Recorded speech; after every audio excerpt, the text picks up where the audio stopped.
En el nombre del Padre, y del Hijo, y del Espíritu Santo. Amén. Proclamación del Santo Evangelio de nuestro Señor Jesucristo, según San Marcos 8, 27, 33.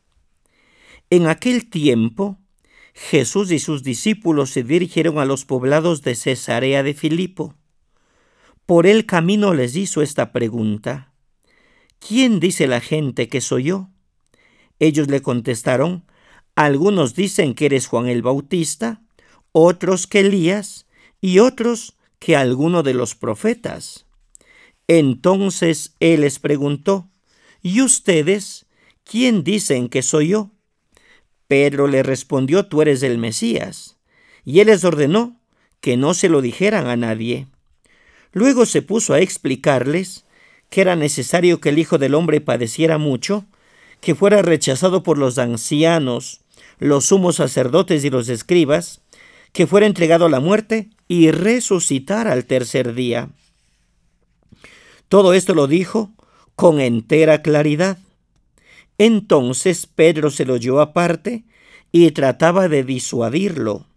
Jesús se volvió y, mirando a sus discípulos, reprendió a Pedro con estas palabras: apártate de mí, Satanás, porque tú no juzgas según Dios, sino según los hombres. Palabra del Señor. Gloria a ti, Señor Jesús. Saludos fraternos para todos en este jueves de la sexta semana del tiempo ordinario. El Evangelio de hoy nos ubica ante la ceguera de Pedro, que no entiende la propuesta de Jesús cuando habla de sufrimiento y de cruz. Pedro acepta a Jesús como Mesías, pero no como el Mesías sufriente. Está influenciado por la levadura de Herodes y la levadura de los fariseos, es decir, por la propaganda de la época que hablaba del Mesías como un rey glorioso, un rey vengador. Para entender bien todo el alcance de la ceguera de Pedro, es importante colocar todo en su contexto literario. Permítame, por tanto, hacer unos puntos de reflexión. Primero, contexto literario. El Evangelio de Marcos trae 3 anuncios de la pasión y muerte de Jesús.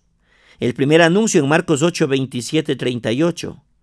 El segundo en Marcos 9, 30, 37. Y el tercero en Marcos 10, 32, 45. Este conjunto, por tanto, que va de Marcos 8, 27 a Marcos 10, 45, es una larga instrucción de Jesús a sus discípulos para ayudarlos a superar la crisis provocada por la cruz. La instrucción es introducida por la curación de un ciego, como veíamos ayer, y en definitiva está clausurada también por la curación de otro ciego, Bartimeo, en Marcos 10. Los 2 ciegos representan una ceguera de los discípulos. La curación del primero fue difícil. Jesús tuvo que realizarla en 2 etapas. Igualmente difícil fue la curación de la ceguera de los discípulos. Jesús tuvo que hacer una larga explicación respecto del significado de la cruz, para ayudarles a percibir algo, pues era la cruz la que estaba provocando en ellos la ceguera. Veamos de cerca, por tanto, la primera curación del ciego. Segundo, primera curación del ciego. Un ciego pide a Jesús que le cure. Jesús lo cura, pero de forma distinta. Primero lo lleva fuera de la aldea, luego le escupe en los ojos, le impone las manos y le pregunta: ¿ves algo? Y él decía: veo personas que parecen árboles. Percibe solo una parte. Confunde árboles con personas y a personas con árboles. Solo en el segundo intento Jesús le cura. Esta descripción de la curación del ciego introduce la instrucción a los discípulos. En realidad, el ciego era Pedro. Él aceptaba a Jesús como Mesías, pero como un Mesías glorioso. Percibía solamente una parte. No quería el compromiso de la cruz. Se servirá también de diversos intentos para curar la ceguera de sus discípulos. Tercero, descubrimiento de la realidad. ¿Quién dicen los hombres que soy yo? Es la pregunta de Jesús. ¿Quién dicen? Ellos le responden relatando las diversas opiniones que escuchan. Unos que Juan el Bautista, otros que Elías o alguno de los profetas. Después de oír las opiniones de los demás, Jesús pregunta, ¿y ustedes quién dicen que soy yo? Pedro respondió, el Señor, el Cristo, el Mesías. Esto es, el Señor es aquel que el pueblo está esperando. Jesús concuerda con Pedro, pero le prohíbe hablar de esto con la gente. Y uno se pregunta, ¿por qué lo prohíbe? En aquel tiempo, todos esperaban la venida del Mesías, pero cada uno un Mesías distinto.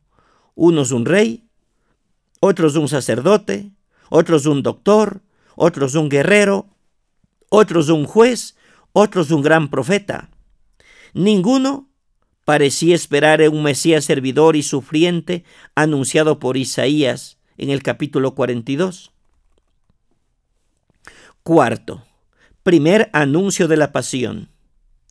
Jesús comienza a enseñar que Él es el Mesías servidor y afirma que como Mesías, anunciado por Isaías, pronto será condenado a muerte en el ejercicio de su misión de justicia, Isaías 49 e Isaías 53.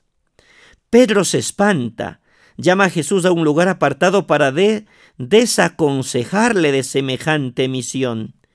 Y Jesús le responde, apártate de mí, Satanás, porque tus pensamientos no son los de Dios, sino los de los hombres.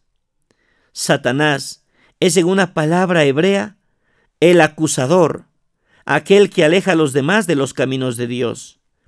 Jesús no permite que alguien lo aleje de la misión. Literalmente el texto dice, ponte detrás de mí, Satanás. Pedro debe seguir a Jesús. No debe invertir los papeles y pretender que Jesús sea quien siga a Pedro. Que Dios nos conceda la gracia, por tanto, de ir comprendiendo y redescubriendo la profunda misión de seguir a Jesús, pero de seguirlo renunciándonos a nosotros mismos, tomando la cruz y siguiendo al Maestro. Así sea. En el nombre del Padre, y del Hijo, y del Espíritu Santo. Amén. Un santo día. Pasen bien.